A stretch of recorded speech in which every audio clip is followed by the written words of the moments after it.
যদি আপনি দেখেন যে অতীতে হায়দ্রাবাদ এটা একটা স্বাধীন রাষ্ট্র ছিল, আলাদা একটা রাষ্ট্র ছিল।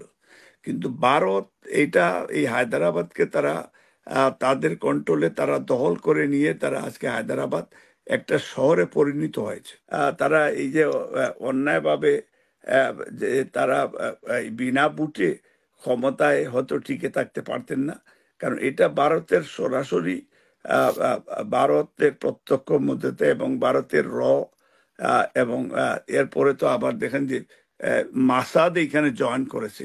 প্রাইভেট হসপিটালও আছে, সরকারি হসপিটালটাকেও যদি আরো আমরা সুন্দর করাপশন না করে, দুর্নীতি না করে যদি হসপিটালগুলিকেও যদি আমরা প্যাট্রোনাইজ করি, তাহলে আজকে আমরা ভারতে কেন যাব? আমরা ওনাদের কাছ থেকেই মূলত আজকের ইয়েটা সবাই শুনবে এবং জানবে। তো আমি আহ, যেহেতু আজকে আহ, আপনি বলেছেন যে বাংলাদেশের বিষয় নিতে, আমি প্রথমেই শ্রদ্ধা জানাই বাংলাদেশের প্রথম প্রেসিডেন্ট, স্বাধীনতার ঘোষক শহীদ রাষ্ট্রপতি জিয়া রহমান সহ যারা বিভিন্ন গণতান্ত্রিক আন্দোলনে আত্মাহুতি দিয়েছেন, তাদের আত্মার মাগফিরাত কামনা করছি।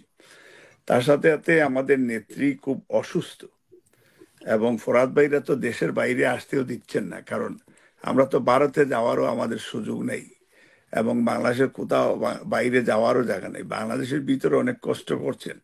তো আমরা নেত্রীর জন্য আমি দোয়া চাইছি যে নেত্রী যেন আহ, অচিরেই সুস্থ অবস্থায় ফিরেন। এটা আজকের আহ, আপনাদের কাছেও, সবার কাছে যারা বক্তব্য শুনছেন কিংবা দেখছেন, সবাই একটু দোয়া করবেন যাতে নেত্রী সুস্থ হন। তো আজকে আমি আপনাদেরকে যে বিষয়টা ভারত ইস্যু, বিএনপি ভারতের বিরুদ্ধে মোটেও নয়। বিষয়টা হচ্ছে যে শহীদ রাষ্ট্রপতি জিয়াউর রহমান যখন সার্ক সৃষ্টি করেছেন, তখনই কিন্তু আমরা আমাদের ইয়ে ছিল যে আহ, যতটা নেইবারিং কান্ট্রি আছে সার্ক কান্ট্রিগুলিকে ইউনাইটেড করে যাতে আমরা বাংলাদেশ একটা আহ, আহ, শক্তিশালী দেশ এবং মাথা উঁচু করে যাতে আমরা সেখানে বসবাস করতে পারি। তো আজকে আহ, এটা আমাদের সবারই একটা প্রত্যাশা ছিল। এবং ভারত অফকোর্স স্বাধীনতা সংগ্রামে সময় ভারতও আমাদেরকে সহযোগিতা করেছেন। এটা বাংলাদেশের মুক্তিযুদ্ধের কে তারা সহযোগিতা করেছেন, বাংলাদেশের আহ, মানুষকে তখন ওনারা সহযোগিতা করেছেন, এটা আমরা স্বীকার করছি। কিন্তু তার পরবর্তীতে যে আচরণগুলি যেটা আমরা ভারতের কাছ থেকে আমরা আমরা আমরা দেখি যে ভারতের ট্র্যাক রেকর্ডটা খুব খারাপ। কারণ একটা হচ্ছে যে যদি আপনি দেখেন যে অতীতে হায়দ্রাবাদ এটা একটা স্বাধীন রাষ্ট্র ছিল, আলাদা একটা রাষ্ট্র ছিল। কিন্তু ভারত এটা এই হায়দ্রাবাদকে তারা তাদের কন্ট্রোলে তারা দখল করে নিয়ে তারা আজকে হায়দ্রাবাদ একটা শহরে পরিণত হয়েছে। এবং আপনার সিকিমের দিকে যদি তাকান, সিকিমের লেন্দুক দর্জি সিকিমে আপনি দেখেন যে আজকে সিকিম আলাদা একটা রাষ্ট্র ছিল, তাদের আলাদা পার্লামেন্ট ছিল, আলাদা সেইখানে তাদের। কিন্তু আজকে সিকিম যেটা টোটালি ইন্ডিয়ার একটা টেরিটরি হয়ে গেছে।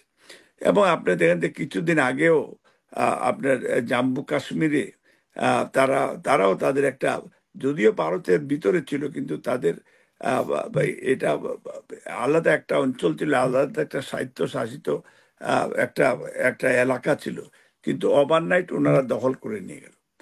তো আজকে যে যে যে বাংলাদেশের বিষয়টা নিয়ে আমি যেটা মনে করি যে ভারতে যেভাবে আমাদের দেশের এটার জন্য আমরাও রেসপন্সিবল। আজকে যে আপনার সাবেক পররাষ্ট্রমন্ত্রী যে বক্তব্য দিচ্ছেন, এটার জন্য আলটিমেটলি ওনারাও দায়ী, কারণ ওনারা কিন্তু গত দেখেন বাংলাদেশে আহ, একটা গণতান্ত্রিক বাংলাদেশ যেটা, সেই সাম্য, মানবিক মর্যাদা, ন্যায় বিচার, আহ, এটা আমরা সবাই যে কারণে মুক্তিযুদ্ধ হয়েছে। কিন্তু আজকে আজকে আমরা বাংলাদেশ আমরা ওই যে পরাধীন বিকজ অফ ক্ষমতায় থাকার জন্য, যেটা শমশের মুমিনের আগে এই সাবেক পররাষ্ট্রমন্ত্রী আগলা মুমিন সাহেব উনি ভারতে গিয়েও বলেছেন যে ক্ষমতায় রাখার জন্য, এবং বলেছেন যে স্বামী স্ত্রী সম্পর্ক। ওনারাই কিন্তু মূলত উনি তো আজকে বাংলাদেশ। বলেছেন যে খবর ছিল, মানে যদি বাংলাদেশের এই তো এটা সম্পর্কটা না এটা থাকতো, এ- মানে এটা খবরটা আসলে এর কি হইতো? এরপরে খবর যেটা ছিল যে এটা সত্যি যে ইন্ডিয়া না হলে হয়তো আওয়ামী লীগ তারা এই যে অন্যায়ভাবে আহ, যে তারা এই বিনা বুটে ক্ষমতায় হয়তো টিকে থাকতে পারতেন না। কারণ এটা ভারতের সরাসরি ভারতের প্রত্যক্ষ মদতে এবং ভারতের এবং এরপরে তো আবার দেখেন যে মাসাদ এখানে জয়েন করেছে, যে যেটা যেটা আমাদের আহ, এই আহ, যে তারা বলেছে যে আল জাজিরা যেটা বর্তমান প্রধানমন্ত্রীকে তারা মাফিয়া বলেছে। এবং এটা এটা অপ্রিয় হলে সত্য যে আজকে জেনারেল আজিজের মতো লোকে তারা হাজার কোটি টাকার মালিক হয়ে যায়। আহ, আহ, আহ, আপনার পুলিশের আইজি দে আর বিলিয়নার। এবং আজকে দেখেন যে আপনার আসাদুজ্জামান মিয়া পুলিশের একজন আপনার কর্মকর্তা, আজকে পুলিশ কর্মকর্তা, উনি সাবেক পুলিশের আপনার ডিআইজি। আজকে ওনার কাছ থেকে আমরা এইগুলি একটু এক্সপ্লেনেশন আমরা আশা করব যে ওনারা বলবেন নিরপেক্ষভাবে যে বর্তমান।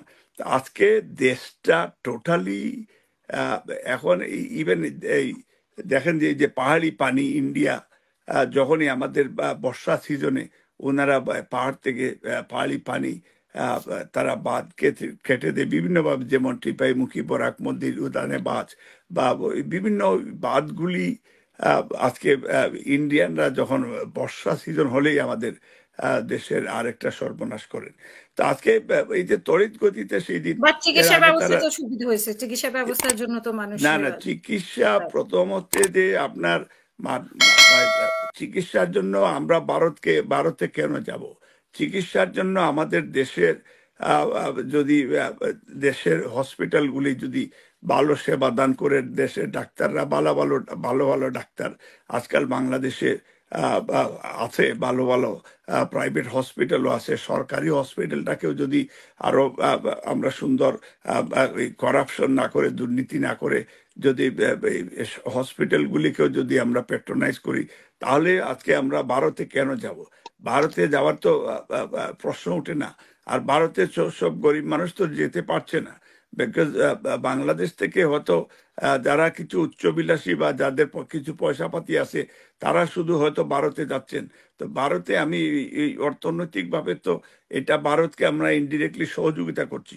তো আজকে যেটা আমরা মনে করি যে অতীতেও এই বাংলাদেশের প্রধানমন্ত্রীকে তারা মুখ্যমন্ত্রী বলেছেন, এবং তারা বাংলাদেশকে, আমি মনে করি যে টোটাল বাংলাদেশ আজকে টোটাল আমরা এখন পরাধীন হয়ে গেছি। এবং ইন্ডিয়া যেটা শেষ যে করবেন মালিক ভাই। আহ, যেটা আমরা ফরহাদ ভাইরা দেশ ইন্ডিয়ার কাছে বিক্রি করছে। এর আগে রামপাল দিলেন, চিরাং সমুদ্র বন্দর দিলেন, করিডোর দিলেন, এইবার আবার ট্রেন চলাচল করবে বাংলার দেশের সার্বভৌমত্বের ভিতর দিয়ে। তো এটা এবং বর্তমানে বাংলাদেশে হিন্দুত্ববাদের উত্থান, বাংলাদেশে আজকে আজকে যেমন টোটাল রাষ্ট্র একটা জেলে পরিণত হয়েছে। আজকে ইন্ডিয়ান র ক্যাপচার করে আমাদের দেশের ন্যাশনাল লিডারকে ক্যাপচার করে ইন্ডিয়াতে নিয়ে ডাম্প করে। তো আজকে এটা ট্রুলি যে এখন বাংলাদেশটা একটা ইন্ডিয়া টেরিটরি হয়ে গেছে। এবং বাংলাদেশের আপনার ফরেন মিনিস্টার জয়হীন বলেন, এবং আপনার জি, শেষ করবেন মালিক আপনার ভাই, শুনবো আবার। শিক্ষামন্ত্রী রামায়ণ পাঠ করে দিন শুরু করেন, এবং আমাদের ধর্মশিক্ষাতে রামকৃষ্ণ ছবি পাঠ করা, এই যে কুফরি মতবাদ স্টাবলিশ করছেন। তাই মনে করি যে এটা বাংলাদেশকে এই ইন্ডিয়ান টেরিটরি থেকে দেশকে পুনরুদ্ধারের জন্য বাংলাদেশের জনগণকে সাথে করে নিয়ে বিএনপি এবং জোট অচিরেই আমার মনে হয় যে এক দফা আন্দোলন, ডু ও ডাই, এইটা ছাড়া জি। কোনো উপায় দেখছি না। ধন্যবাদ।